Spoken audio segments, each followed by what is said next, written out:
First Premier League game of the weekend. Newcastle United 1, Manchester City 1 at St James's Park. A game I enjoyed. Did you, Janusz, Michallik? Yeah, not really. I mean, yeah, I can get in the weeds with the tactical stuff and all that, but in the end, I mean, the tempo isn't there, hardly any chances. Obviously, two big teams at one of the toughest grounds that Newcastle never loses, lately. I guess to Manchester City. It's the only team. It was the last team that beat them there. But yeah, it was, typical noon game. And, it seemed to me like it was the easiest game for Manchester City up until that penalty. Because they didn't even have to break a sweat. We knew that Newcastle were going to defend well, which they did. But I also knew that eventually Manchester City were going to break them down because they do have that quality. They do have that patience. And it was a good goal. But penalty changed everything. No Rodri, no De Bruyne for Man City. What did you make of the way Pep set his team up for this one? I didn't have a major problem, but obviously, there was a major lack of creativity. I mean, it shows that Rico Lewis certainly not going to replace, Rodri, although it's not one for one, if you will. And I'm not suggesting that Rodri is super creative, but the setup was what we've seen. I mean, Grealish is capable. Bernardo Silva hasn't had the best season for me. It seems like for me, most of the time so far this season, he's been missing. And Phil Foden, going from the best player in the Premier League. I get it. It was the summer. I get it that he hasn't found his rhythm just yet. But perhaps this is why we see Manchester City leaving St. James's just with 1 point, because the creativity was lacking. I don't really get why Doku and Silvinho were only introduced with 9 minutes before full time. Erling Haaland picked up a knock in the early stages. It was a challenge by Dan Burn. It looked like it was in the Achilles ankle area. He played on, but didn't score in this game. But City did 10 minutes from half time. I thought it was a really nice and well-worked goal. Good skill by Jack Grealish. Kieran Trippier just committing himself maybe a little bit too early. Ball inside for Gvardiol, and he had the touch of a winger rather than a left back. Brought it back inside. Good finish, little touch of a deflection beyond Nick Pope. Just a really well-worked goal.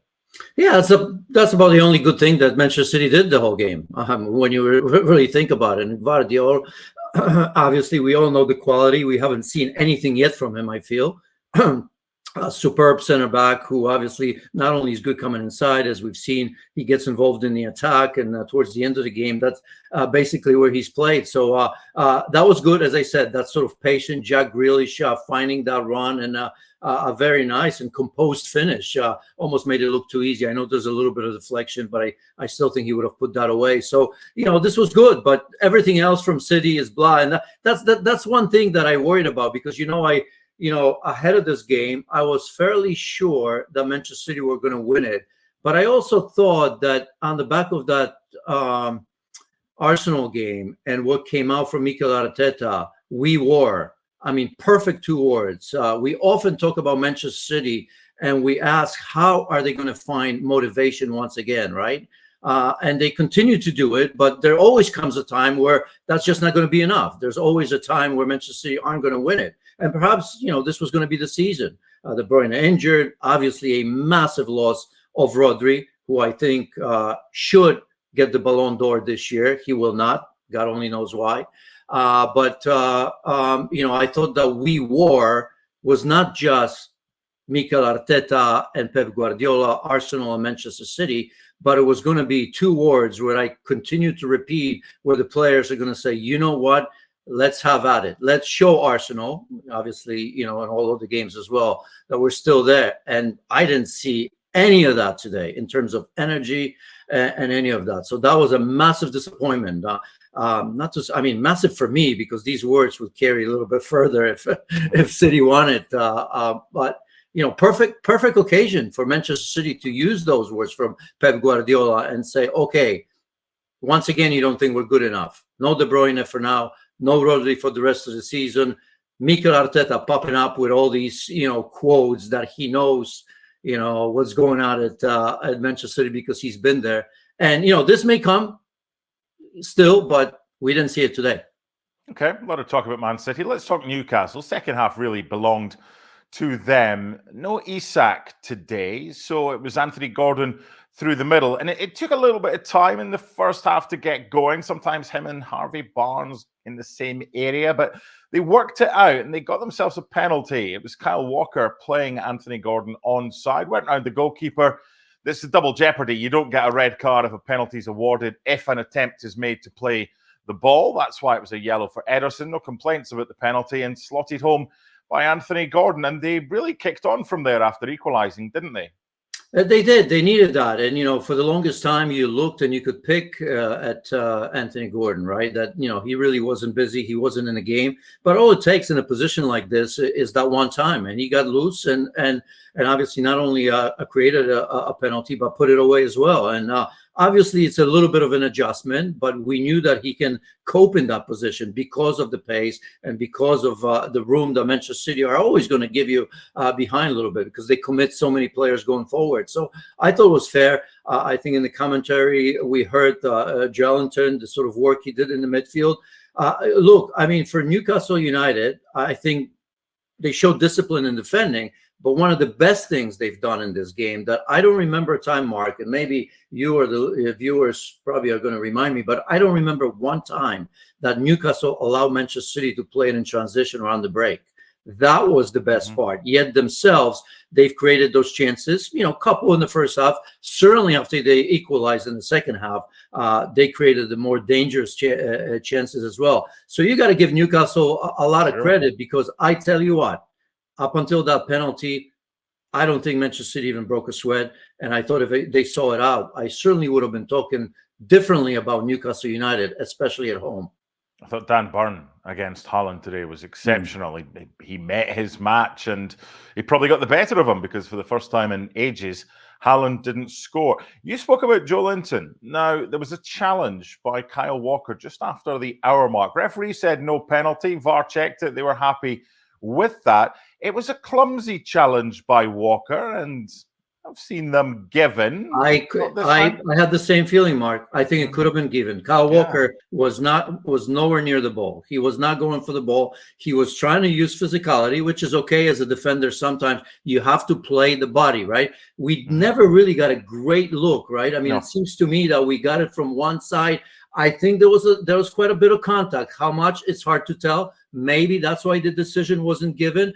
But if it was, I think there was a good shout for it. That's, I often go on a gut feeling. I try to be with the referee. It's always easy for us to have 2, 3, or 4 looks. The referee is not allowed to have that, right? We do have VR to check it. But if it was given, I don't think City could have had many complaints. Yeah, it falls into the category of if it's given, it's not being overturned. If it's not given, it's probably not going to be given by VAR. But when you play the body and you're that far away from the ball and you have really no play on the ball, you often look guilty.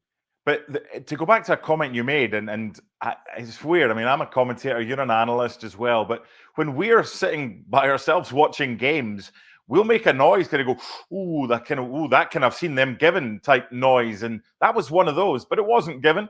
And it remained 1-1. Haaland had an opportunity. It was the 72nd minute to play in Foden, which he did, but the shot was well saved.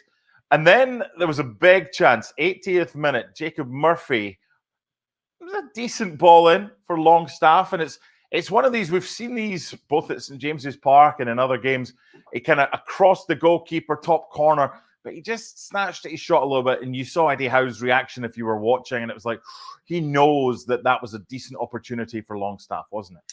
Yeah, it was. I mean, and then Bernardo Silva, right? That volley. I mean, it's a chance. It's a chance if he does it differently because, straight at the goalkeeper, let's be honest there. It looked good, but I think he probably needed to do better with that. Not an easy skill when you chest it down. You have to turn like that. But a couple of chances. But that's why, I walk away from it. Let's put it this way. Not entertained at all. But you know me, Mark. I mean, if I had to get deeper into the weeds of tactics of the game, that's fair play. But the game is very often not played for people like you and I, for everybody. So today I was trying to be a fan, and I came out of it disappointed. I enjoyed it just because, having been to St James's Park on many occasions and seen what it's like, it was a proper Newcastle United atmosphere, and it was a good second half for them and a point apiece in the end. Just one final question for you. Is this a result that would swing the pendulum in Arsenal's favour as far as title favouritism is concerned now, assuming they get the better of Leicester later? Absolutely not. I'm disappointed in you because it's No, not I'm just asking the question.